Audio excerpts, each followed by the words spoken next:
पारशी टेकडीवरील लोखंडी अँगल चोरणारे सापडले. निधोणा येथील तिघा चोरट्यांना चंदनजिरा पोलिसांनी ठोकल्या बेड्या.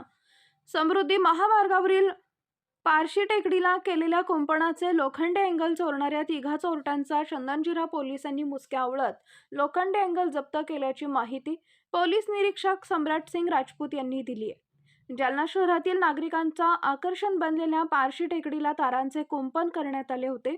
मात्र काही महिन्यांपूर्वी निधोणा येथील तिघांनी सदरील अँगल चोरल्याची माहिती पोलिसांना मिळताच त्यांनी तिन्ही आरोपींच्या मुसक्या आवळत चोरल्याचे 120 लोखंडी अँगल जप्त केल्याचं राजपूत यांनी सांगितलंय.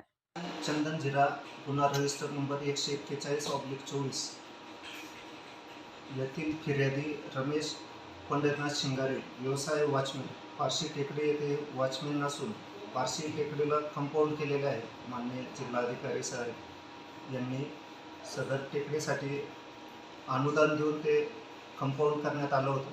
सदर कंपाऊंडचे 120 अँगल चोरीला गेल्याबाबत रमेश शिंगारे यांनी तक्रार दाखल केली होती. त्यावरून आपण गुन्हा दाखल केला होता. सदर गुन्ह्याचा तपास हेड कॉन्स्टेबल देशमुख हे करत होते.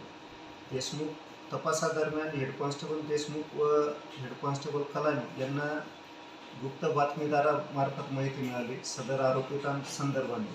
सदर गुन्ह्यातील आरोपी जुगल प्रकाश ठाकूर वय 35 वर्ष, 2 नंबरचा एक किशोर रामगिरी वय 35 वर्ष, पांडुरंग विष्णू गिरी वय 31 वर्ष, तिन्ही आरोपी निधोणा तालुका बदनापूर येथील राहणारे असून यांना ताब्यात घेऊन सदर गुन्ह्यात अटक केली आहे.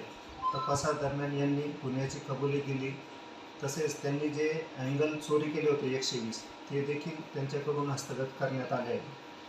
अँगल साधारण किंमत 24,000 रुपये होती. तसेच त्यांनी गुन्ह्यात जी मोटरसायकल वापरली होती ती देखील गुन्ह्यात जप्त करण्यात आली आहे. तिन्ही आरोपी अटक करून माननीय कोर्टात हजर केले होते.